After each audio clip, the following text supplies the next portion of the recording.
Olá, sejam todos muito bem-vindos ao Pode Ser. Eu sou Carla Albuquerque e tenho a honra de ter aqui comigo hoje essa pessoa que se tornou meu amigo, que eu adoro, que é o Luiz Augusto Durso, um grande advogado da família Durso, né? A família que só tem advogado, né? Pois é, Carla. Só primeiro dizer da satisfação e alegria. Eu acompanho esse podcast, sou fã do seu trabalho, mais ainda agora no podcast, e estou muito feliz de estar aqui hoje. Obrigado pelo convite. E lá em casa a gente não tinha muita opção. A gente brinca que meu pai, para a gente dormir, não lia histórias em quadrinho ou Disney, ele lia Código Penal para fazer a gente dormir. Então foi uma influência realmente desde o meu avô, mas somos todos felizes e apaixonados pelo direito, é muito gostoso trabalhar, e eu sei que você divide essa paixão, porque mesmo sendo uma jornalista muito competente, você é quase bacharel. Pelo conhecimento, você já podia passar na UAB, porque eu sei da sua atuação, não só do caso do Discord e outros tantos que tiveram uma proporção nacional, mas isso demonstra a sua competência e o quanto você se dedica à área jurídica, né? Não, sou eu que tenho que agradecer, viu? Porque eu sempre digo que toda vez que vocês vêm, né, estão aqui comigo, né? Vocês nos dão o privilégio de aprender tantas coisas. E eu digo mais, né, Luiz? Eu acho que o direito, independente da carreira profissional, ele deveria fazer parte, Da sabe, formação, né? da formação, do conteúdo escolar, porque se a gente ensinasse, inclusive as crianças no ensino fundamental, assim, coisas básicas, eu acho que nós teríamos uma sociedade um pouco melhor, É né? verdade. As pessoas entenderiam, não, isso aqui eu não posso fazer, por que que uma lei existe, porque um direito foi desrespeitado muitas vezes. Às vezes até o básico do básico. Eu pego, às vezes, na população, a gente fala, por exemplo, da Câmara Federal, da Câmara Municipal, da Assembleia Legislativa, o que faz um vereador, né, no processo legislativo, que interfere, lógico, na nossa área jurídica, e tem muita gente na sociedade que não sabe o que é. E isso, claro, ou é falta de interesse, ou é falta de estudo. Que se fosse obrigatório numa educação básica entender o que é o poder legislativo, que são os três poderes, né? O legislativo, executivo e judiciário, eu tenho certeza que a sociedade seria melhor, porque a forma de exercer a cidadania é conhecê-la. Hoje, as pessoas que são, de alguma forma, oprimidas na sociedade são porque não sabem o próprio direito. Por isso que o Código de Defesa do Consumidor foi incrível. Porque o consumidor hoje ele é empoderado. E a mesma coisa está acontecendo com o titular de dados, com o LGPD, porque ele é empoderado. Então hoje ele chega na farmácia, o atendente fala CPF, ele fala para quê? Ao invés de responder. Para quê? Por quê? Eu sou obrigado a dar? Então eu acho que conhecer a lei é uma forma de inclusão e empoderamento. Não, e isso é muito importante, né? Porque o brasileiro, ele é um povo gentil, às vezes ingênuo. É o que você falou, a pessoa, você vai num prédio, você vai subir numa torre, né, de um prédio comercial, porque você vai visitar um escritório, você tem uma reunião, a primeira coisa, a pessoa pede seus dados. Uhum. E você acaba passando, tiram a sua foto. Uhum. Qual é a segurança que essas pessoas têm em relação aos seus dados que foram colhidos ali? A gente sabe que é nenhuma, né? Isso é um debate muito interessante. Qual é a necessidade da coleta de informações? Então, eu trabalho com crimes cibernéticos, né? A gente fica sempre pensando qual é o limite da coleta justa. Para subir num prédio, precisa dar tanta informação? Aí o funcionário vai justificar que ele tira a sua foto porque a catraca tem reconhecimento facial.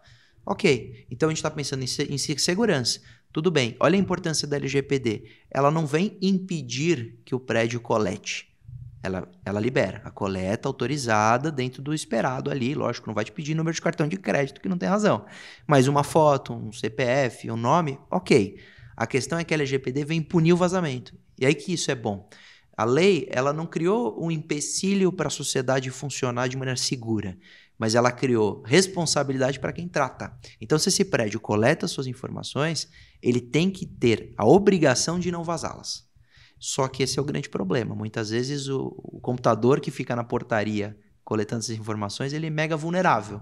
Qualquer um tem acesso, ele pode ser furtado, às vezes vai para uma nuvem, pra uma manutenção e dão na mão de alguém que não assina um termo de sigilo, às vezes vai para uma nuvem, o servidor em nuvem não é o melhor ou mais seguro, a senha é vazada da nuvem, resultando num grande vazamento de dados, e tem muita gente, hacker, cracker, que vive na internet de invadir e coletar informação. Isso tem um valor muito grande na internet.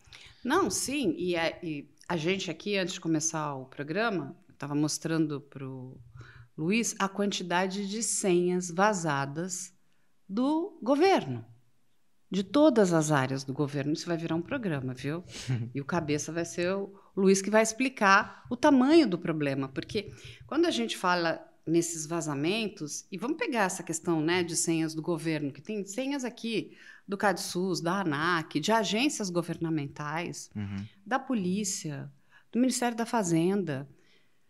Cada login e senha está ligado a um CPF de um servidor público, que nem sabe que a sua senha e o seu login foram vazados. E tem alguém utilizando, né, desse login e senha para cometer algum crime.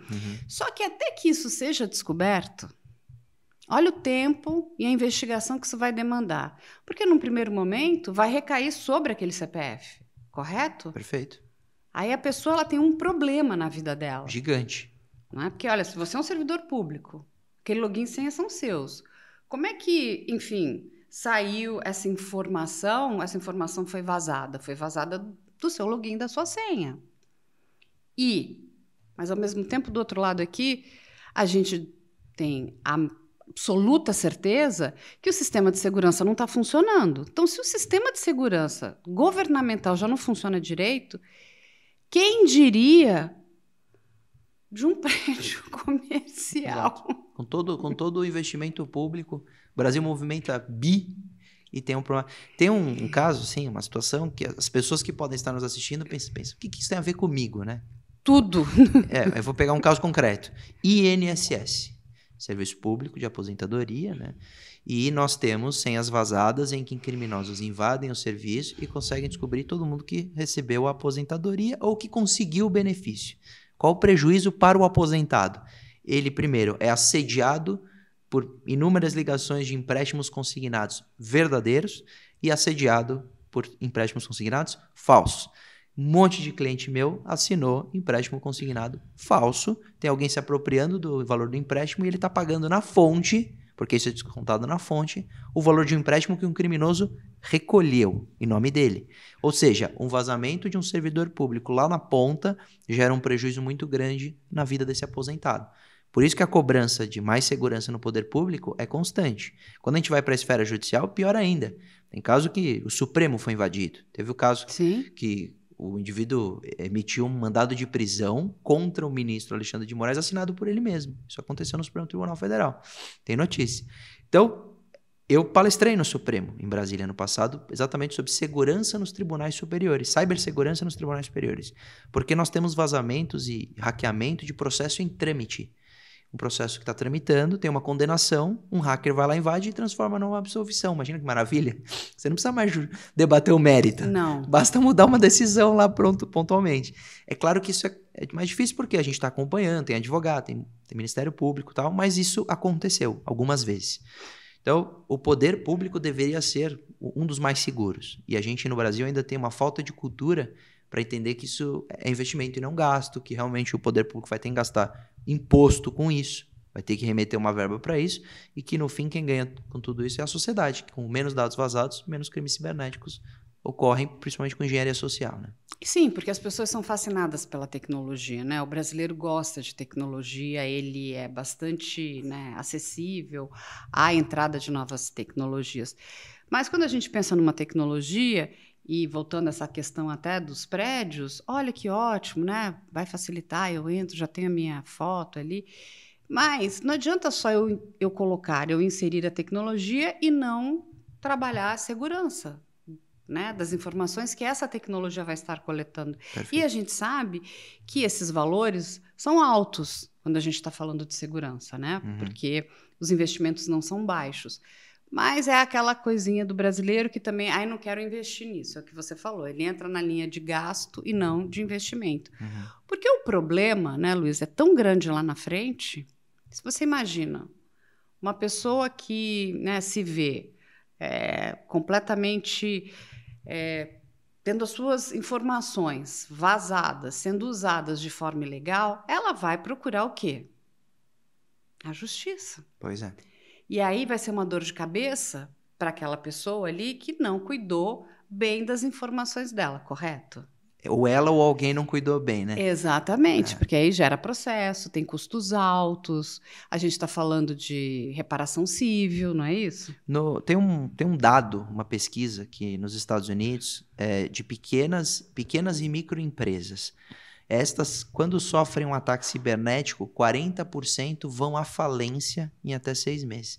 40% das empresas micro e pequenas que sofrem um ataque cibernético grave vão à falência em até 6 meses. Esse é o impacto de um crime cibernético na vida de uma empresa. Imagina de um usuário. Eu já atendi vítimas desesperadas dizendo, eles estão me monitorando em tudo, meu celular está grampeado, eu estou com o WhatsApp com alguém acessando, eu estou com todas as minhas redes sociais com alguém me acompanhando. A vida se torna um inferno. Então, um vazamento de dados inicial pode parecer uma coisa ínfima. Ah, vazou meu nome, meu CPF, meu RG. Tudo bem? Não, não está tudo bem, porque isso é a porta de entrada para um problema grave. O vazamento de dados fomenta a cibercriminalidade com engenharia social. Isso significa que o criminoso não liga mais dizendo: olá, eu sou do banco, você é cliente nosso. Ele liga dizendo: olá, eu sou do banco, você é tal pessoa, CPF tal, RG tal, tem conta bancária conosco há tanto tempo, às vezes até quanto gastou no cartão de crédito no último mês eles têm do vazamento. E isso é muito eficiente.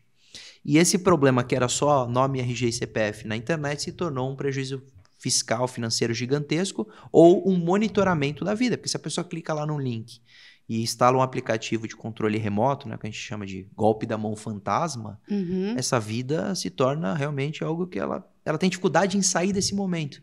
Porque ela precisa de um TI muito forte para limpar todos os seus dispositivos, para blindar essas redes sociais e tal, só que até que ponto ela sabe o que já foi vazado? A pergunta que eu faço para o pessoal que nos assiste é o seguinte: imagina que hoje você teve seu e-mail invadido. Você perdeu o acesso, alguém muda a sua senha e invade seu e-mail. Você consegue ter a dimensão e lembrar de todas as informações que ele terá nesse e-mail? Eu faço isso na reunião. Então, doutor, eu tive meu e-mail invadido. Ok, o que tem lá? Eu nem lembro. O usuário também não. Deve ter imposto de renda, comunicação com o cliente, comunicação com a namorada, porque você pega e-mails antigos lá, quando a gente estava solteiro, troca de fotos nuas, troca de dados sigilosos e documentação. Às vezes a gente vai renovar passaporte, pedir visto americano, visto de outros países, você manda a documentação por e-mail. Sim. Você manda cópia do seu passaporte e ele terá acesso só invadindo seu e-mail. Então, eu fico fazendo essa reflexão para avisar aos usuários o seguinte: depois que você foi invadido, é difícil você fazer uma reflexão sincera e de fato para pensar até que ponto foi o prejuízo e a violação da sua privacidade. E sabe qual é o maior problema, né, Luiz? É que a gente nitidamente enxerga aqui um problema de analfabetismo digital, né? E isso não tem nada a ver com se a pessoa... Ela pode ter, né, um pós-doutorado e ser uma analfabeta digital, né? Porque mas não tem essa correlação. Perfeito. Tem pessoas, às vezes, que são muito simples e são muito mais letradas digitalmente. A grande maioria desses agressores, criminosos do universo digital são pessoas, às vezes, muito jovens e que são nativos, ou seja, eles já nasceram entendendo esse universo. E eles vão aplicar o que? Golpe? Contra a geração dos nômades. Exatamente. E aí a gente tem uma questão de nós precisamos investir, principalmente, até uma questão, né, de Estado, sabe? De investir no letramento digital da sociedade. Porque ela precisa entender o que ela pode e o que ela não pode fazer. É aquela máxima, né? A gente pergunta para algumas pessoas: você deixa a porta da sua casa aberta? A pessoa fala: lógico que não. Você deixa qualquer pessoa entrar na sua casa? Lógico que não, né? Bem, é aquele lógico, né? Firme. Aí você pergunta: por que suas redes sociais são abertas? Por que você deixa qualquer pessoa entrar nas suas redes sociais? Aí a pessoa fala: porque é só minha rede social. Mas a sua rede social contém todas as suas informações.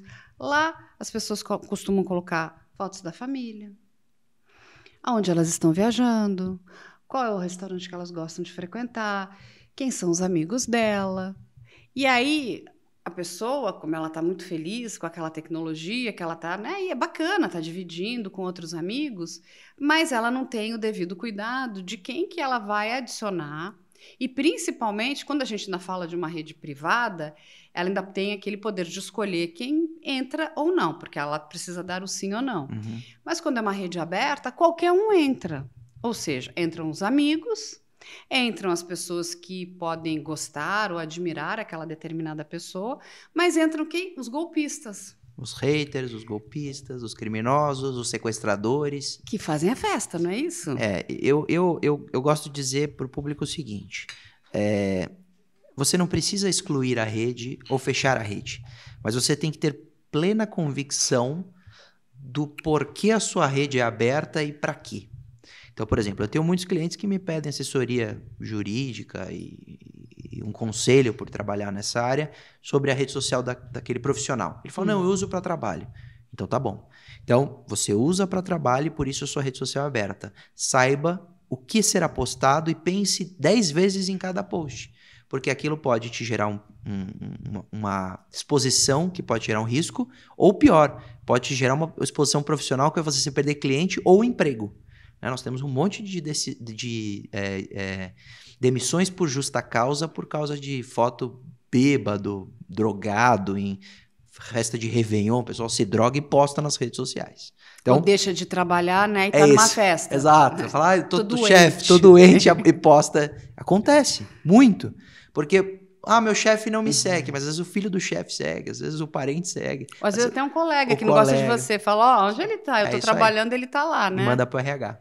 Então, a rede social, ela pode ser usada e é uma ferramenta espetacular de marketing. Verdade. Só que tudo ali postado deve ser calculado, previsto, pensado e decidido.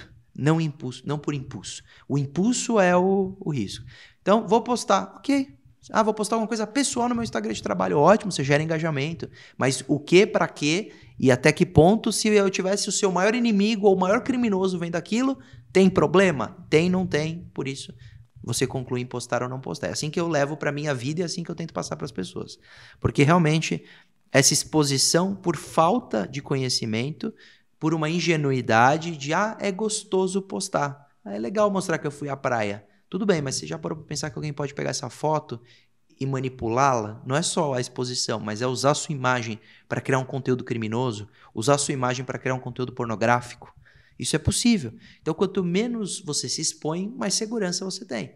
Então, que seja calculada a exposição. Eu acho que é o grande conselho que a gente pode lhe dar. E aí a gente está vivendo, né, o que você falou, que é muito pertinente nesse momento, que é a questão da inteligência artificial, essa alta exposição e o que esses criminosos podem fazer. Criar conteúdo que não é real.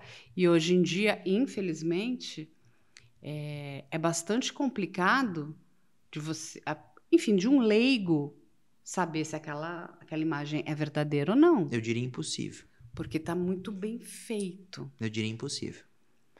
Eu já vi, conhecedor, eterno estudante do tema, vídeos de deepfake, que são essas montagens por IA, que eu acreditei ser real e era um vídeo falso, criado por uma IA. Então eu diria que em poucos anos quase ninguém vai saber identificar ou dizer com certeza se é falso ou verdadeiro. E aí, isso é interessante, porque a forma de treinar a IA é a indexação de conteúdo. Então a IA ela vai na internet ou numa rede social e estuda aquele conteúdo que está publicado. Para você treinar uma IA presume-se que o conteúdo precisa ser publicado. Então, mais uma vez, você resguardar a sua privacidade também é você se proteger de deepfake com a sua imagem. Agora, tem gente que não tem opção. Seu Instagram é aberto. Mas graças a Deus, o meu é só profissional 100%. Então, o meu também. Mas, não tem foto de família, não tem nada. As pessoas perguntam, você tem família? Acha que a pessoa é um ET, né? Eu falei, tem, tá por aí, né? Mas você não posta, é inteligente. Agora, a gente posta a nossa voz, a nossa imagem. Hoje tem conteúdo suficiente, tanto seu como todo meu, para criar uma deepfake muito bem feita. Como a gente lida com isso? Na expectativa da educação digital, né? A gente superar com letramento digital, porque aí as pessoas vão saber que pode ser falso. Fala, a Carla não vende produto. Por que ela está falando de venda de produto aqui na rede social? Desconfiar. E também a justiça regulamentar isso para que os criminosos não tenham acesso à ferramenta de maneira tão facilitada. Uma ferramenta que eles consigam simular você ou eu tão bem. Quanto mais dificuldade a gente criar, melhor. Então, por exemplo, eu não sou contra liberar a ferramenta de criação de conteúdo deepfake, mas eu sou a favor de liberá-la com controle. Então, quem que vai usar? Faz cadastro de CPF, apresenta uma documentação, faz leitura de reconhecimento facial, porque eu sei que se usar para o mal, eu vou identificar quem fez. Sim, até porque assim, até para explicar para as pessoas, porque todo mundo começa a ficar apavorado, ai meu Deus, o mundo vai acabar, né? Porque o brasileiro tem esses dois lados, né? 880, ou tá muito feliz ou acho que o mundo vai acabar. Quando a gente está falando de um conteúdo que é criado no universo digital, e uma coisa muito importante é que ele gera metadados. Isso. Aqueles metadados, você vai olhar ela assim, olha, qual que é a verdadeira e qual que é a falsa, que o Luiz muito bem falou. Você talvez não consiga distinguir. Mas a leitura de metadados vai poder te dizer o que é verdadeiro, o que é falso, aonde aquilo foi criado, porque de repente aquilo foi criado num país XYZ. Nitidamente aquela pessoa não estava lá. Entendeu? E vai te trazer todas as informações, ou outras que são informações técnicas, sobre aquele conteúdo que foi gerado. E aí, é lógico que com essas informações, os advogados, a autoridade policial, exatamente, consegue trabalhar e falar, ó, isso aqui não é dessa pessoa, isso aqui foi criado por essa empresa, por essa máquina, por esse equipamento, então logo isso está ligado a alguém. Mas eu concordo com você, Luiz, eu acho que toda essa tecnologia, e vou além, eu acho que as redes sociais deveriam, né, também pedir, né, colher essas informações dos usuários. Até porque, sob o seu argumento, ele goza de razão, só que a gente tem um probleminha, assim, porque se nós não tivermos o controle do uso e esperarmos o controle da produção de conteúdo pelo histórico presente em código hash ou metadado, é possível burlar o histórico. Código. Exato. Aí você usa uma ferramenta que não vai deixar nada de relevante nos metadados. E isso não vai levar a lugar nenhum. E aí esse conteúdo criminoso feito para isso, porque aí vai ser um técnico, a gente não vai conseguir identificar a origem pelo conteúdo. Mas se, por exemplo, eu descubro que aquele vídeo saiu de tal IA e esta empresa ela controla todo mundo que usa, talvez eu encontre o autor. Sim, mas é por isso que é tão importante o que você falou. A gente precisa ter o controle de quem está usando a tecnologia. Da mesma forma que eu acho que nós todos deveríamos também saber quem é que está por trás de um perfil. Por que não? Né? Por que não tem link com o CPF? Crime. Porque a plataforma, eu te questiono, eu sei que você é a favor desse controle, eu também. Por que quando você cria um perfil no Instagram, se é um perfil pessoal, de um usuário e não PJ, você não é obrigado a pôr um CPF. Por quê? Eu vou subir num prédio, eu tenho que dar meu CPF. É isso aí.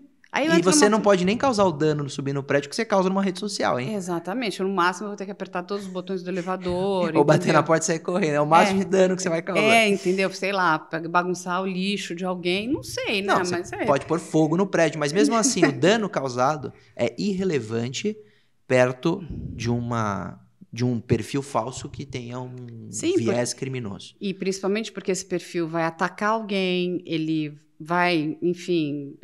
Aplica golpe, produz conteúdo falso, posta conteúdo de pedofilia, de pornografia. Aos montes. É isso. E quem é esse usuário?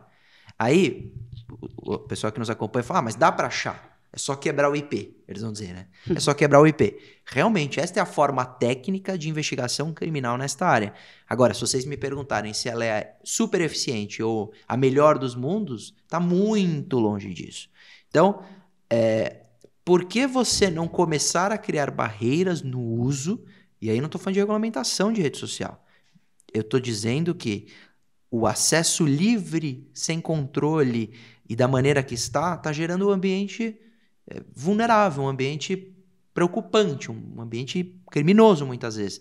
Então, qual é o prejuízo do usuário? É a mesma coisa de hoje, porque vai ter o pessoal de absoluta liberdade dizendo não tem que controlar nada na internet. Eu pergunto, por que a gente tem que dar o CPF então para subir num prédio?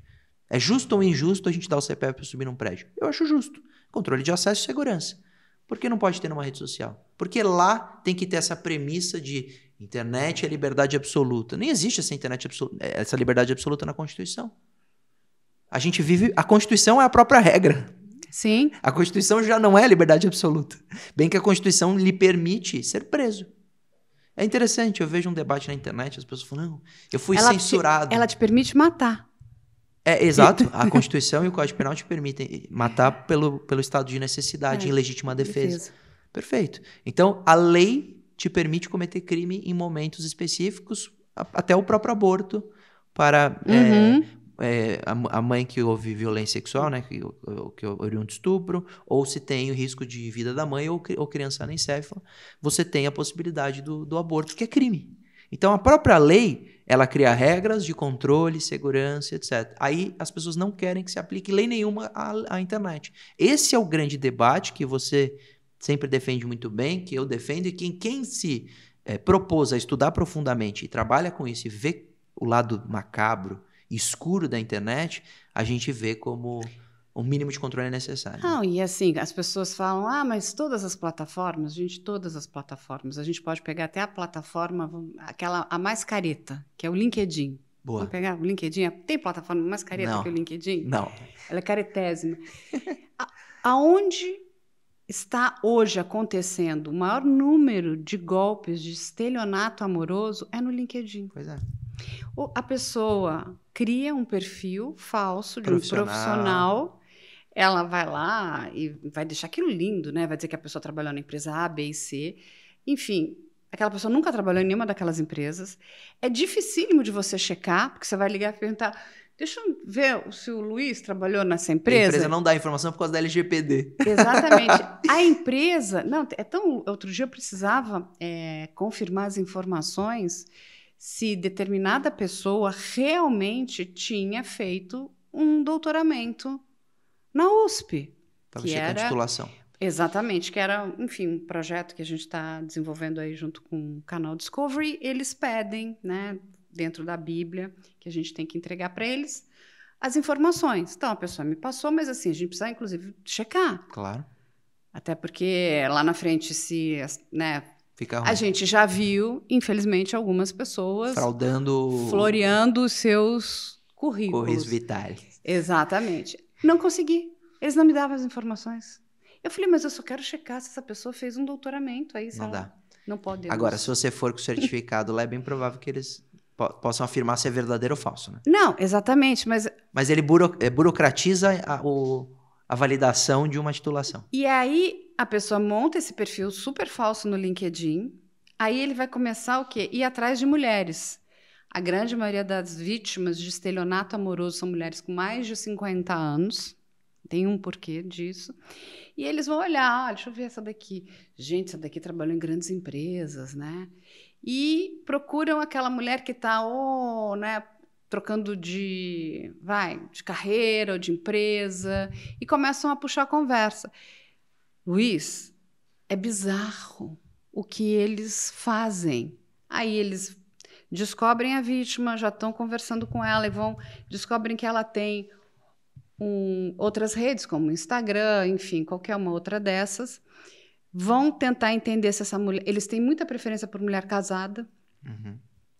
E aí também tem um porquê, porque a mulher que já tem 50 anos, tem um casamento mais morno, eles vão, né, falar tudo aquilo que essa mulher já não escuta do marido dentro de casa. E aí que vem o famoso golpe. E outra coisa, a mulher casada não sai comentando para todo mundo que tá conhecendo alguém na internet. Exatamente. E principalmente uma mulher mais velha. É isso. E aí o que acontece? Ele diz, olha, eu sou também um grande empresário, eu estou precisando aqui. E eles criam, né? Gente, eles criam a página do banco que é idêntica. Uhum. Não, mas eu tô aguardando uma transferência. Você não me emprestaria um dinheiro? Sabe o que acontece? A mulher empresta. Claro. Porque é bem feito. Porque a engenharia social já foi feita e ela já caiu naquela, né? Ela está encantada com aquela pessoa que ela acredita existir. E depois que ela emprestou o dinheiro, o que eles fazem? Somem. E aí, como é que ela vai falar pro marido que ela emprestou dinheiro? Como procurar a polícia? Hoje eu vou lavar um BO lá, que eu dei um dinheiro pro amante. Para um cara um amante que ela nunca encontrou. Um amante virtual. É assim, é uma loucura. É. Olha a manipulação. Aí você vai perguntar, gente, tem que ter um mínimo de checagem, porque até a rede mais careta do mundo, hoje, a gente tem criminosos e golpistas lá dentro dela, como o Pois é. LinkedIn. Sem mencionar as outras. As outras, então, é um... Nossa, se for no Twitter, Não, no Twitter, no no Instagram, Discord. no Discord. Aí, e nessas de encontro, né? Como o Ah, é. Tinder, Grindr, todas elas... Happn. Gente, todas. Assim, eu dou graças a Deus que Então, eu mas tô fora do mercado. Mas a sua informação é muito relevante, porque assim, as orientações padrões, né, que a gente dá na imprensa, normalmente são de aplicativos que o risco ele é presumido. Então, por exemplo, alguém que instala um Tinder e marca um encontro na casa de alguém, essa pessoa ou é muito ingênua ou é maluca. Não dá para fazer isso. Agora, as orientações, se ela der uma busca, ela vai achar que ela precisa marcar num shopping, ter cuidado, etc. Um restaurante público. Essa pessoa vai tomar cuidado. Agora, não há na internet a informação de que tem fraude no LinkedIn. Porque é tão incomum, porque a plataforma não é para encontros amorosos, a plataforma é para emprego, a plataforma é profissional. É, para business, Pra né? business, Para negócio, exato, fazer só negócio. para negócio. Só que vai ter gente que vai usar aquilo para Tinder, é normal. Eu mesmo, solteiro, é bem provável que eu usei o LinkedIn para Tinder, não tem problema nenhum. O problema é que quem conhece alguém por lá abaixa o seu grau de desconfiança. E depois que foi vítima, porque muita gente ouviu sua história e falou, merece. Vai ter gente. É casado e tá fazendo isso. Sem qualquer tipo de análise do perfil da vítima. Esquece. Sim. Não vamos fazer juízo de valor. Ela foi vítima de um crime. Casado ou não. Ela tem direito a procurar justiça e a polícia tem que investigar. O problema é que a partir do momento em que se investiga, volta do zero aquela questão. Tem que quebrar IP na plataforma, depois empresa de conexão. Se tiver o IP no Brasil, amém. Se tiver fora, problemaço. E volta para o zero. E quanto é difícil, né, para nossa autoridade policial, inclusive, entender esse crime, investigar esse crime. Você que me diga, né? Aqui em Porque São Paulo... só quem sofre são os advogados. Aqui em São Paulo nós temos a delegacia especializada, né? O Carlos Afonso, a DC Cyber, mas pelo Brasil faltam especialistas na polícia. E a gente tem um problema muito sério. Por exemplo, a Polícia Civil forma grandes técnicos, né, nas delegacias especializadas, só que eles são contratados pelo poder privado. Rapidamente ele é contratado por uma empresa grande, às vezes até americana, estrangeira, que paga muito bem, e eles vêm com uma proposta que não dá para concorrer. Então, o Estado tem dificuldade em pagar bem esse profissional técnico e a gente perde a mão de obra qualificada. Esse é um problemaço na polícia. Segundo problema é a falta de investimento para tudo, né? Falta equipamento, falta tudo. Então, a gente tem esse problema de atenção estatal para a vítima. E aí isso gera a demanda para a classe, porque você vai na delegacia, é maltratado, não é tratado, ou não é recepcionado, ou o delegado fala, esse negócio de internet eu não sei nada, você procura um advogado ou uma advogada na área que vai te dar um mínimo de atenção, o Ministério Público, alguém que vai te atender na demanda que você procura. Então, hoje, a minha área ela é tão cobiçada pelos advogados e tem tanto cliente, até por isso, por uma questão de inobservância do poder estatal, que quando uma pessoa vai lavrar um BO, muitas vezes recebe a resposta a dizer, você acha que eu vou lavrar BO porque alguém invadiu o seu Instagram? Deveria, é crime. Sim, é crime, é seríssimo, o prejuízo é enorme. Mas vai ter muita gente que vai ouvir exatamente essa frase de um escrivão, falando, eu não vou lavrar BO, só teve seu Instagram. Olha o trabalho que a gente tem aí pela frente, hein, Luiz? Eu pensei que você ia falar que ele falou, olha o trabalho que eu tenho com flagrante aqui. Não, pela frente. Pela frente. Para educar, enfim, inclusive os nossos agentes públicos, né? É isso, porque isso tem que vir via poder legislativo e executivo para justificar a população que uma verba enorme vai ser gasta para a polícia, para aumentar o poder de investigação, para encontrar esses autores, diminuir a cibercriminalidade e entregar depois de muitos anos para a sociedade e falar, tá vendo, valeu a pena o investimento. Mas esse é um problemaço de sempre criminal. Meu pai tem 50 anos de advocacia criminal e eu vejo às vezes entrevista dele quando ele tinha 30 anos falando da necessidade de investir dinheiro público em polícia, em penitenciária, que são temas indigestos, mas necessários. Não, e ao mesmo tempo são temas onde geram bastante demanda da sociedade. A sociedade, ela procura o tempo todo. Ainda mais num país violento como o Brasil. Se a gente morasse na Suíça, não. Não, até pela curiosidade, né, que esses casos criminais geram. Então, você diz de imprensa. De tudo. Quando a gente para olhar, nunca se consumiu tanto... Perfeito. Basta ver a investigação criminal. Sim, true crime como a gente está consumindo hoje. Lógico, se a gente voltar lá atrás, né? Vamos pegar Agatha Christie. A sociedade sempre teve interesse pelo esse universo policial, É verdade. investigativo. Tem Arthur Conan Doyle, O tribunal do júri sempre foi... exatamente, Alan Poe. Todo mundo sempre quis. É que hoje, com essa quantidade de streamings, de podcasts, de tudo isso, aí você tem ali o controle. Eu assisto aquilo que eu quero, não é mais o programador que vai dizer o que eu vou assistir. Perfeito. A gente viu, sabe, o Brasil vem sofrendo, né? Por exemplo, existia muito investimento para a área de comédia, né? O gênero comédia. Uhum. E hoje mudou. Hoje o gênero policial cresceu. Muito mais do que cresce, sei lá, o gênero comédia. É verdade. Até porque existe um gosto, a sociedade quer ver isso. Pode ser ficção, pode ser documental, pode ser podcast, pode ser livros, pode ser o que for. Pode ser rádio, contação de histórias. As pessoas querem ouvir esses casos porque, número um, eu até entendo, elas querem entender o que está acontecendo, né, no país que elas vivem. Uhum. Existe ali uma necessidade de autoproteção. Quando eu entendo o que aconteceu com o outro, eu, de alguma forma, vou melhorar a questão da minha proteção. Pois é. Mas as pessoas estão consumindo e estão consumindo muito. O golpista do Tinder. O golpista do Tinder, o mundo inteiro. E tem vários. Depois veio a Ana Delvey. Inventando Ana. Agora ela está dançando, né? Ela virou estrela. Ela usa uma tornozeleira, você já viu? A Ana? Da série? Da série, ela tá aquele Dançando com os Famosos, né? Com tornozeleira eletrônica. Com tornozeleira eletrônica, cheia de brilho e de strass. Você não tem noção. Virou artista. Não, e ela ainda faz... Ela continua arrogante do mesmo jeito que ela sempre foi.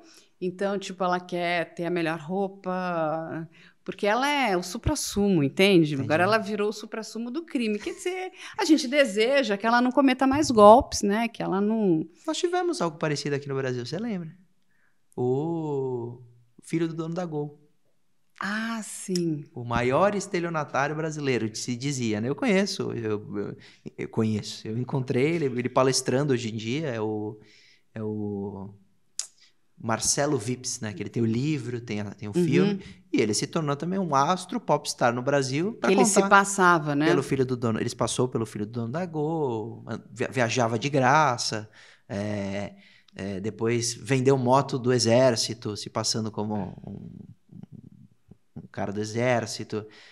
Eu li o livro dele, é hilário. E você sabe que é a coisa mais engraçada, quem conhece a família, todos eles têm a cara exata do pai. Do Constantino. Do Constantino pai. Igualzinho, parece que eram todos da mesma forma. É o Nenê Constantino, né? Do Nenê Constantino, Eu conheço bastante a família Constantino. E esse Marcelo aí virou um astro. Então, ele testou. Naquela época, nem existiam os streams, ele já tinha feito, pelo livro dele, esse teste, e a gente viu como a demanda já era, né, de entretenimento, já era nesse sentido. Então, as pessoas gostam mesmo.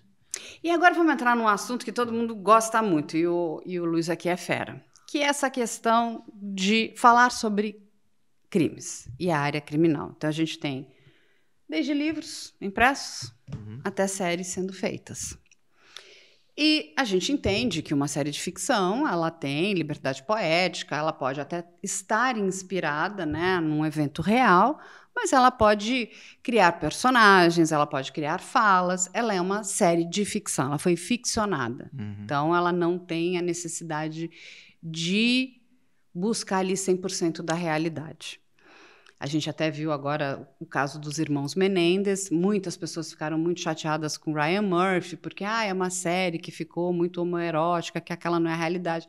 Mas, de novo, é uma série de ficção, gente. Baseada em fatos reais, exatamente. Né? Ele tem ali uma liberdade poética de verdade. criar aqueles determinados personagens, e aqueles personagens podem ganhar uma força superlativa em determinado, sei lá, quesito, que ele entenda que seja interessante. Mas é uma ficção. Perfeito. Fechado? Avisada, inclusive. Alertada no início. Exatamente. São atores que estão protagonizando a série. Agora, quando a gente fala de documentários e de peças jornalísticas, a gente entende que existe um compromisso com a verdade, né? O jornalismo, a base do jornalismo tem que ouvir um lado e o outro. Você tem que estar sempre espaço para o contraditório, para que aquilo seja, né, bastante honesto com a sociedade, no sentido de que eu não estou enviesada. Eu vou te trazer os fatos e você que decide, né? Olha, eu acredito que você está falando a verdade, aquele não está, eu sou a favor de A ou de B. É uma decisão da sociedade sem vieses. Num documentário, eu posso escolher um lado, mas eu vou escolher esse lado, mas eu preciso ser fiel a essa história. A gente pegar de novo o golpista do Tinder, ele não é que ele escolheu um lado, ele escolheu um recorte, um momento da vida do golpista, aonde ele vai se esbarrar ali com 3 mulheres nas quais ele vai aplicar o golpe. Tem história do golpista antes, tem história do golpista depois, e tem outras histórias que orbitam o golpista, que não eram de interesse do documentarista. Então, ele não colocou. Mas o que ele colocou ali, a história daquelas 3 mulheres, era real. Os fatos são reais. Ele não inventou aquilo. Às vezes, para o telespectador, falta um fato que ele achava relevante na história, mas quem define se vai colocar ou não é o diretor. É o documentarista, mas ele foi fiel com a realidade. O que está lá... Muita gente falava assim, por que não contou da história dele quando ele morava em Israel antes? Porque o pai dele já era um golpista, um rabino golpista. Tá. Então, muita gente queria essas informações, mas o documentarista falou, não, eu vou focar nessas 3 mulheres que sofreram o golpe, eu não vou me focar na vida dele anterior ao golpe delas. Isso, tá tudo bem, né? Tá tudo certo, porque ele falou a verdade. O que acontece? Hoje, tem muita coisa sendo fabricada, né? E as pessoas acham que mesmo... não, mas ele é um criminoso, então eu posso falar o que eu quiser, eu posso escrachar, eu posso destruir. E aí, pera lá, não é bem assim. Tem crime contra a honra de gente que foi condenada. Exatamente. E aí o que acontece? As pessoas estão tomando processos, inclusive de criminosos, que o processo foi transitado, julgado, ele é de fato um criminoso, mas isso não dá o direito a ninguém de inventar histórias sobre aquele determinado criminoso, correto? Perfeito. Fechamos. Ele ainda tem honra. Isso é o que diz a lei, não estou dizendo. Isso é real, é interessante. Mesmo ele sendo condenado com trânsito em julgado, se você vir e falar, não, mas isso é normal dele porque ele cometeu tal crime antes, isso é tudo falso, ele ainda tem a sua honra preservada e poderá processá-lo. E tem mais. Você, como advogado, também sabe que muitos casos, né, lá na frente, depois, vão passar por revisão criminal e a gente vai descobrir que aquelas pessoas nem sequer cometeram crimes. A gente pega aí o caso de Bruxas de Guaratuba. Olha o que foi feito na vida daquelas 7 pessoas e 30 anos depois... Ou escola base. Ou escola base. No caso da escola base, graças a Deus, eles não foram nem a julgamento. Só o popular. E da imprensa. E aí, mas foram destruíram o negócio daquela família, da família estimada, daquelas outras pessoas. É um absurdo tudo isso. E, assim, é muito importante que a gente esteja baseado na realidade. E a pergunta é que muitos livros estão sendo escritos. De true crimes. De true crimes, exatamente. Só que o que acontece? São muitas biografias não autorizadas. E aí eu vou pedir para você, Luiz, explicar, primeiro para as pessoas, que isso já está pacificado. Uma biografia no Brasil, ela pode ser autorizada ou não. E o que ela precisa, né? Porque assim, não é porque ela é não autorizada que eu posso fazer o que eu quiser. Eu vou ter mais dificuldade, eu quero escrever sobre aquela... Digamos que eu quero escrever uma biografia sobre você. Você fala, Carla, eu não quero biografia. Eu falo, mas eu quero escrever. Eu vou ter que me atentar a muitas coisas, correto? Perfeito. Então, hoje está na moda, a gente está falando sobre isso, vende bem, e vai ter muita gente que vai querer contar a história de uma pessoa que tem, por alguma razão, algum tipo de exposição, seja ela, às vezes, até um ato criminoso. A lei permite que você escreva sobre essa pessoa. Você pode escrever. É como fazer uma notícia de jornal. O indivíduo está sendo investigado, o indivíduo foi condenado, ele não liga no jornal e fala, não é para escrever sobre mim não, hein? Não vai soltar essa notícia. Se for dentro da realidade, como a gente já deu todo o preâmbulo, não tem problema nenhum, a mesma coisa a biografia não autorizada. O que o autor precisa se ater? As verdades dos fatos, a preservação de intimidade e privacidade, por exemplo, para dados pessoais, para documentos pessoais, para informações que a lei protege, para segredo de justiça em processo. Exames médicos. Exames médicos, laudos, os próprios autos. Então, se você vai fazer, seja um documentário, seja um livro, e você viola, por exemplo, o segredo de justiça de um processo, tem crime. Se você viola o sigilo profissional de um laudo, tem crime de violação de segredo profissional, de sigilo profissional, ou divulgação de segredo, é crime também. Então, você ter a liberdade de escrever sobre alguém não lhe dá a liberdade de invadir segredos ou sigilos que a lei determina de documentos e expedientes. Isso pode se tornar, então, crime pelo autor. Por isso que o autor tem que ter cuidado. Ou seja, o autor pode tomar um processo de uma pessoa que é um criminoso. criminoso. Então, para escrever sobre um criminoso, ele pode falar dos fatos, ele pode pedir para que pessoas deem seu testemunho, ele pode falar sobre características pessoais, características psicológicas, mas ele não poderia vazar um laudo que consta num processo em segredo de justiça. Ele não poderia vazar uma informação que a LGPD protege. Então, por exemplo, vamos supor que o indivíduo foi condenado, cumpriu a pena e está morando em tal lugar. Ele fala, se vocês quiserem encontrar esse indivíduo, vá na casa dele, ele mora em tal lugar, é um criminoso. Você não pode fazer isso. E nem pode inventar coisas que não aconteceram. De jeito nenhum. Aí isso foi o começo do nosso papo. Você mentir também porque pode você gerar... quer dar uma floreada no pavão ali. Qualquer informação desconectada da realidade, eu vi dizer, uma fonte me disse, e que seja mentirosa, e isso desgasta a honra daquela pessoa que é criminosa, você pode ter crime. Olha que interessante. E a pessoa que comprou o livro e se deparou com uma mentira? Ela pode ser ressarcida? Interessante isso, não é?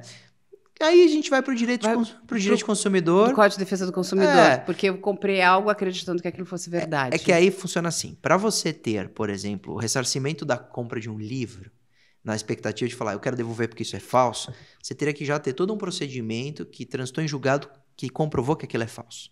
Então não é só a sua opinião. Então teria que ter um processo daquela pessoa que teve a sua biografia publicada, que está transitado em julgado e que comprova que é falso. Nesse caso, eu acho que os leitores nem fariam medidas individuais. O próprio PROCON poderia fazer uma ação coletiva para ressarcir todo mundo. Devolve o dinheiro dessa galera porque compraram um livro na expectativa de ver o que era real e estão comprando, na verdade, estão caindo até num golpe. Uma fraude. Numa ficção. Exato, mas uma ficção vendida como verdadeira. Uhum. Se fosse uma ficção vendida com ficção, não tem problema. E aí vamos continuar aqui, que é uma área que o Luiz conhece muito. E quando a gente está falando de podcasts, que também aflorou como um alecrim que nasceu no campo aí, sem ser semeado. E eu sei que você já se deparou com muitas informações, ou que não são verdadeiras, ou que são injúrias, né? Então, tem pessoas que vão, para esses podcasts para injuriar alguém. Fala um pouquinho sobre isso. Bom, o Estado já condenou diversos indivíduos que foram em podcasts e mentiram, ofenderam, deturparam um fato verdadeiro para florear ou tirou de contexto propositalmente. Então, a responsabilidade sobre o que é dito ou escrito só vai ser majorado quando for num podcast de grande visibilidade.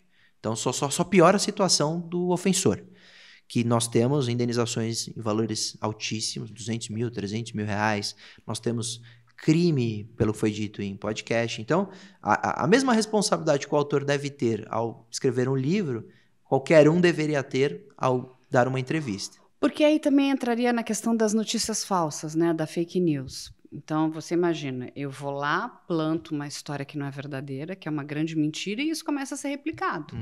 Vai sendo replicado. Isso tem um potencial devastador. Com certeza. É o que a gente chama de campanha de cancelamento, né?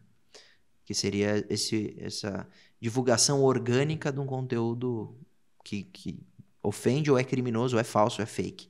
E essa campanha de cancelamento gera responsabilidade para muita gente. E aí tem uma outra questão também que é bem interessante, porque o jornalista tem o direito ao sigilo da fonte. Perfeito. Né? Então, eu recebi uma informação, eu tenho direito ao sigilo dessa fonte. Né? Eu preciso checar se a fonte é real, se a fonte está me falando a verdade, mas eu não preciso nunca expor a minha fonte. E o que que acontece? Nesse universo também, as pessoas acham que elas têm direito ao sigilo. E a gente já viu aí alguns processos aonde esse sigilo foi negado, porque você não está no cumprimento do trabalho de jornalismo. Exato. Explica, Luiz, porque as pessoas têm muita dificuldade de entender isso. O sigilo da fonte é excepcional para a classe de jornalista, para o sigilo profissional do advogado, para o sigilo profissional do médico. Então, são sigilos pontualmente aplicados com relação a da onde vem aquela informação, ou se você precisa entregar ou não aquela pessoa que te disse aquilo. E a resposta para essas previsões é que não. Agora, se você começa a perceber que um jornalista, ou que se vende como jornalista, ele se aproveita da desculpa do sigilo da fonte para ele colocar opiniões pessoais e atacar, você pode até ter, eventualmente, numa decisão judicial, o rompimento do sigilo para que essa pessoa demonstre quais são as fontes. Isso já aconteceu em processo judicial. A mesma coisa não acontece para público em geral. Você não tem sigilo de fonte se você não é jornalista. Se você está afirmando alguma coisa e pondo ali a sua cara e você não é jornalista, você obrigatoriamente, se for questionado, acionado ou processado, tem que dar fonte, porque senão vai interpretar como alucinação e isso vai gerar... Vozes da sua cabeça. É isso, que você está chutando a informação sem fonte, ou que você pegou de uma fonte totalmente equivocada, ChatGPT, ou Wikipédia, né, em alguns casos, porque Wikipédia tem muita coisa boa também às vezes.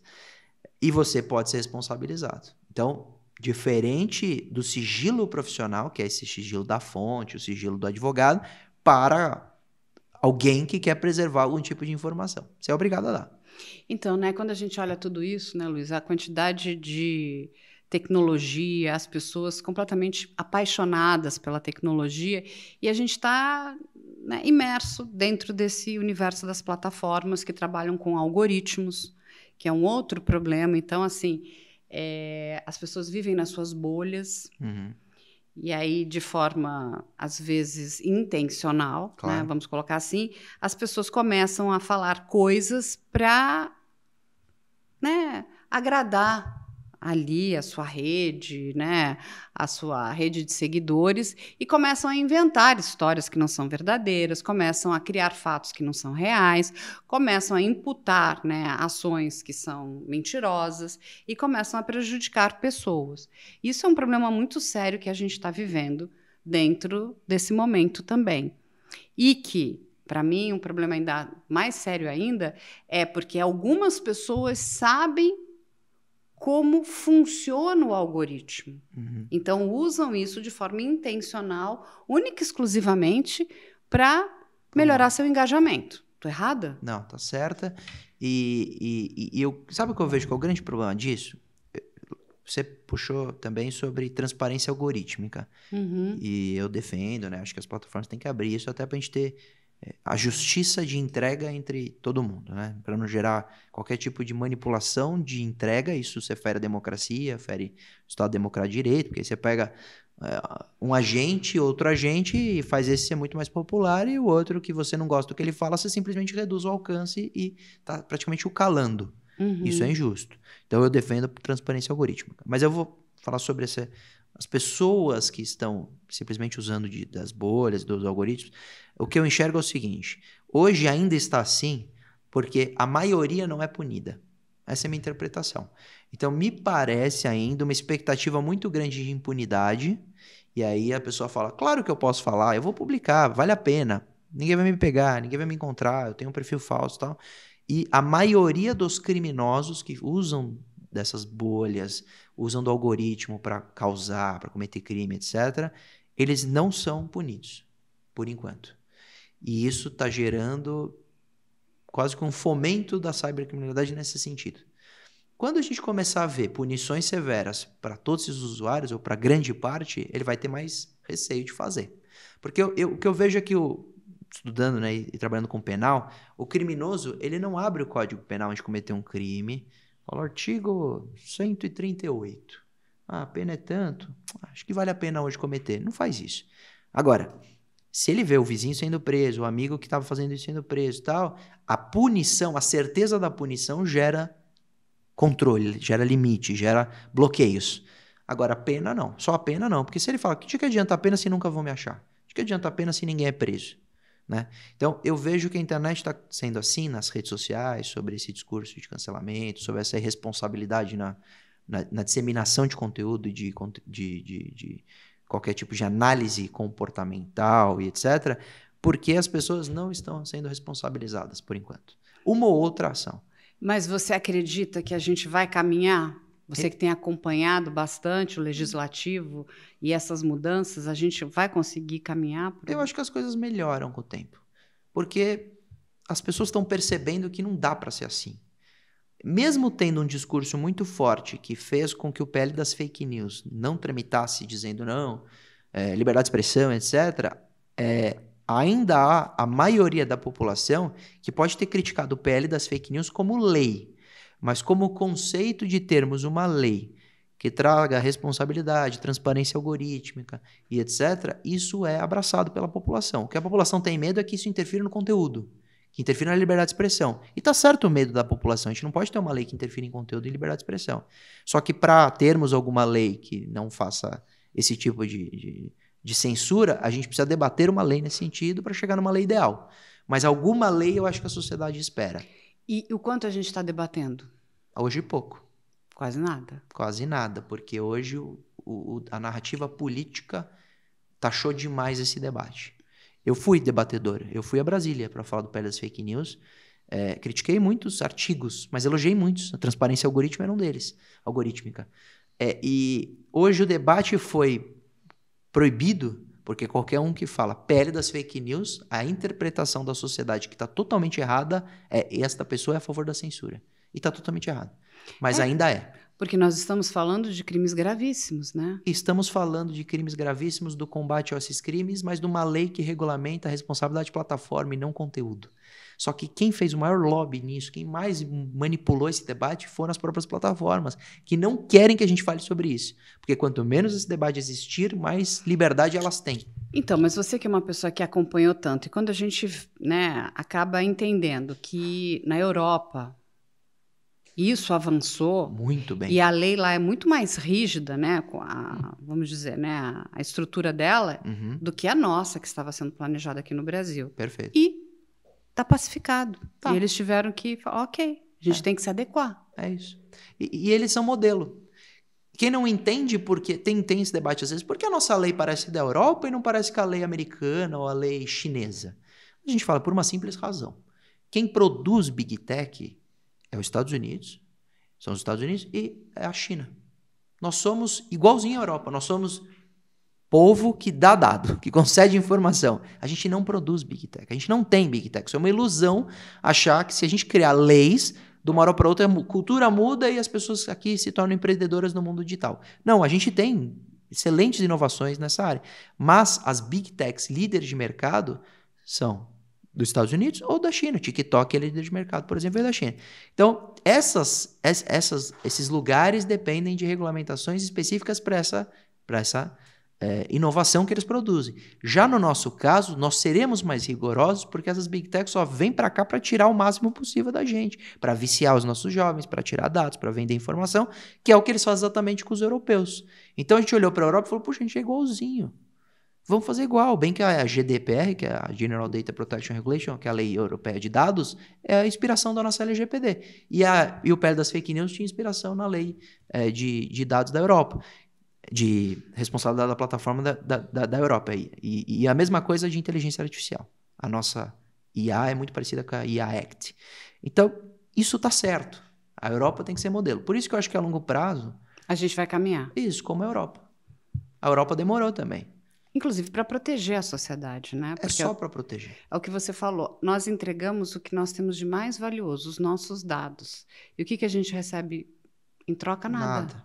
Porque nem segurança a gente recebe. Se não for pelo bem da população, por que essa lei existe? Alguém vai dizer, controle de narrativa. Tudo bem, e se essa lei não intervir em conteúdo? Só plataforma. Só responsabilidade de plataforma, só transparência. A lei, olha que interessante. A lei, ela traz também limite do próprio controle da justiça. Hoje vai ter muita gente que critica o Supremo, falando que o Supremo abusa, tal. Sabe uma forma de controlar o Supremo? Com lei. O X foi banido aqui no país. Sim. Muita gente perguntou, pode? Eu hoje vejo base legal. Mas é uma base legal subjetiva e interpretativa. Não está escrito na lei. O ministro pode banir uma plataforma. Isso não tá. Não existe essa previsão. Existe.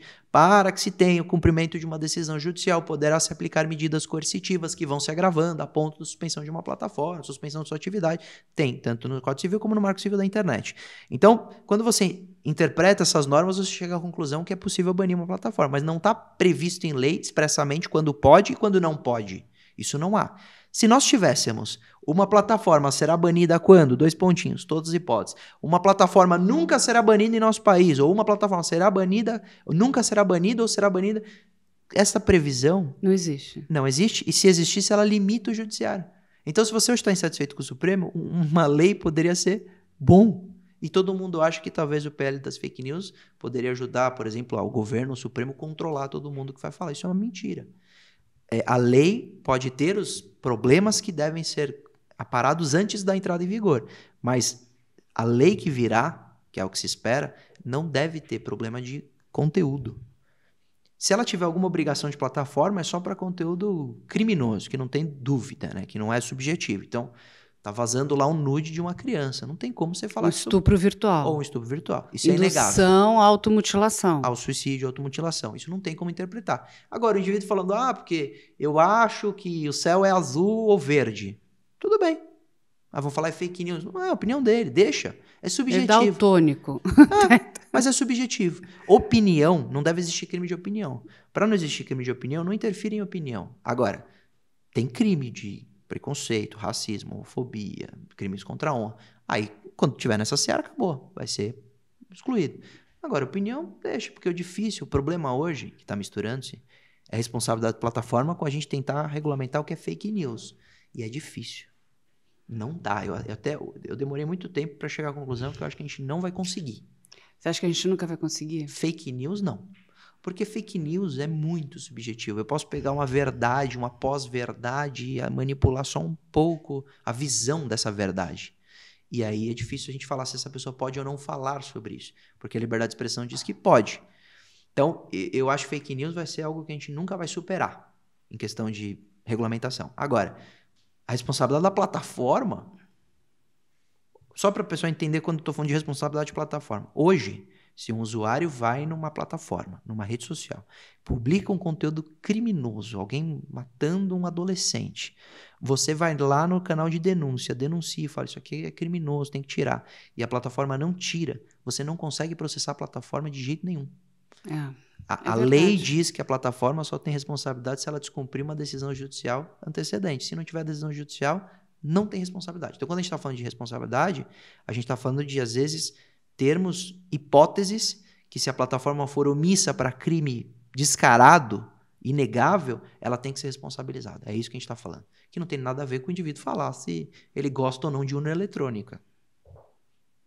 Ele tem o direito de gostar ou de não gostar. É isso. Né? Então não pode interferir nas razões e na opinião, mas ainda é um longo debate, porque o nosso país é muito grande e infelizmente está muito polarizado. Isso, a política atrapalhou. E a polarização só ajuda as big techs. E os políticos.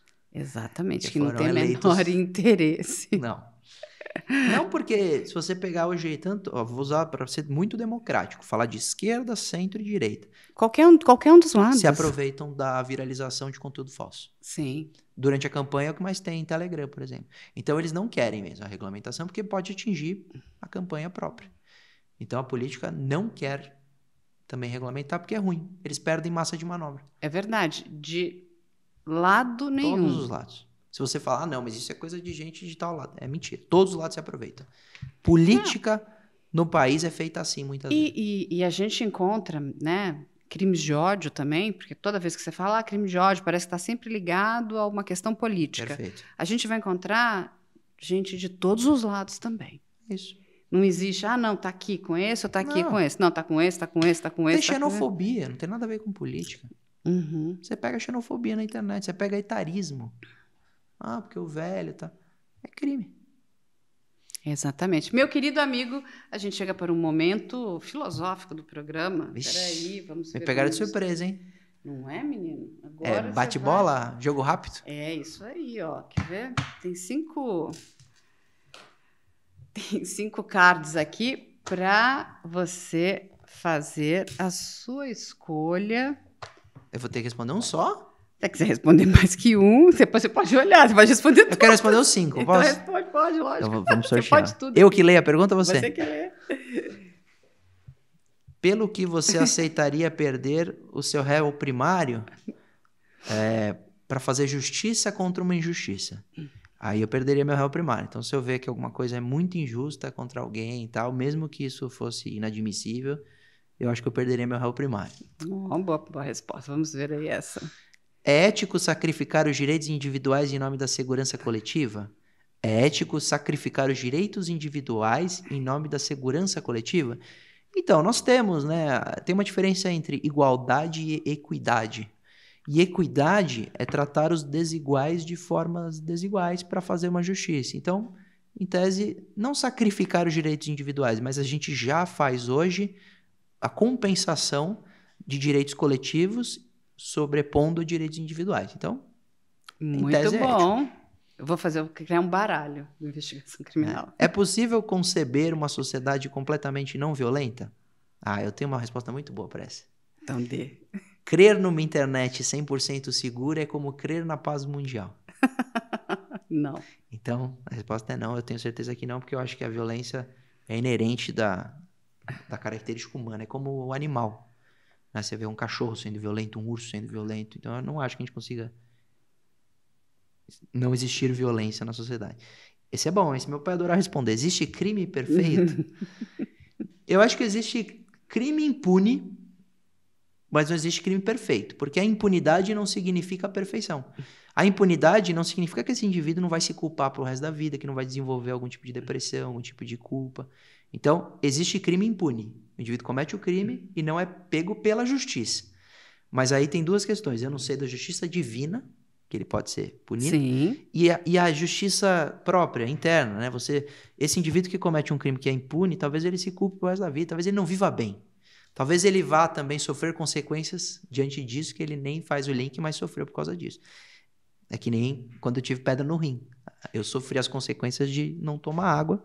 E aí sofreu. Sofri. Então, última. Histórias de investigação criminal satisfazem uma necessidade humana de resolver mistérios e buscar a verdade? Com certeza. Histórias de investigação criminal, hoje, a gente já falou sobre isso, e legal que a gente abriu e fechou com isso.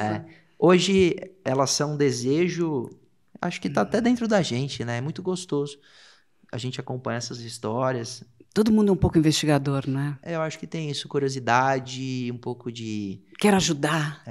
E é gostoso, porque se torna tema até pra gente popular, né? Pra gente falar, você acha que aquela pessoa cometeu mesmo, não cometeu? A gente viveu isso, né? O caso da Elise Matsunaga, que a gente já trabalhou na assistência da acusação, a gente viu na pele trabalhar num caso que teve repercussão e comentários de todo mundo. Falando, eu acho que ela foi, eu acho que ela não foi, eu acho que ela tá certa, eu acho que ela tá errada. Teve as mais variadas opiniões, inclusive dos jurados. Quando acabou o tribunal do júri, todo mundo tá liberado, você pode falar com o corpo de jurados. E muitos jurados vieram me abordar. Parabéns pelo trabalho e tal. Acho que realmente ela errou e tal. Teve outro que chegou e falou, acho que ela não errou, acho que eu faria igual. Opinião do jurado.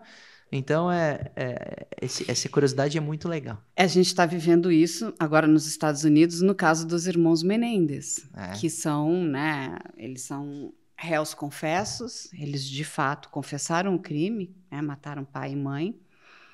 E é muito interessante porque quando aconteceu o julgamento deles, eles nunca foram vistos como vítimas também, porque eles sofreram crimes assim bizarros, absurdos, abjetos, perversos.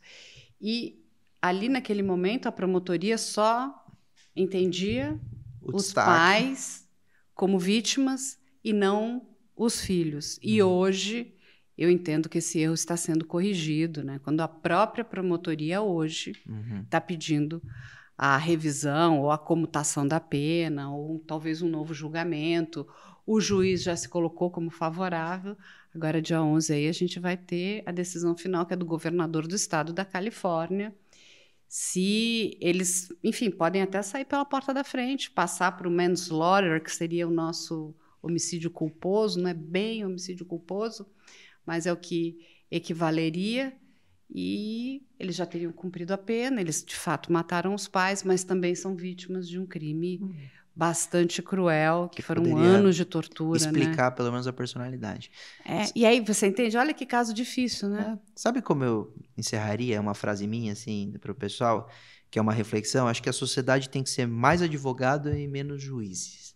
Boa. Tem que ser mais advogados e menos juízes. Porque é difícil você julgar alguém colocando na sua régua sem saber a história, a trajetória e o que essa pessoa passou. Boa, Luiz. Então, se a gente for mais advogado, o que faz o advogado? Não é defender essa pessoa, mas é conhecer profundamente e saber que ela tem direito como qualquer um.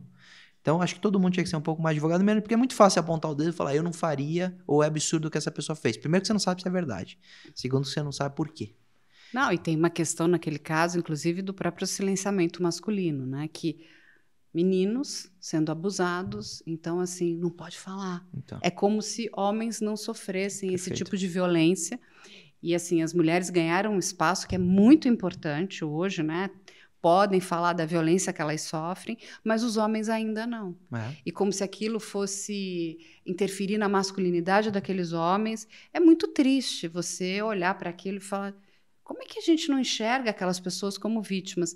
E sabe o que é mais interessante? Tem um documentário muito bom, que ele não traz muitas novidades do caso, né? Ele vai recontar, porque esse caso já foi visto, revisto, muitas TVs, streamings já falaram dos irmãos Menendez, mas esse último da Netflix, o documentário não ficção, ele vai trazer os jurados. E sabe o que é interessante?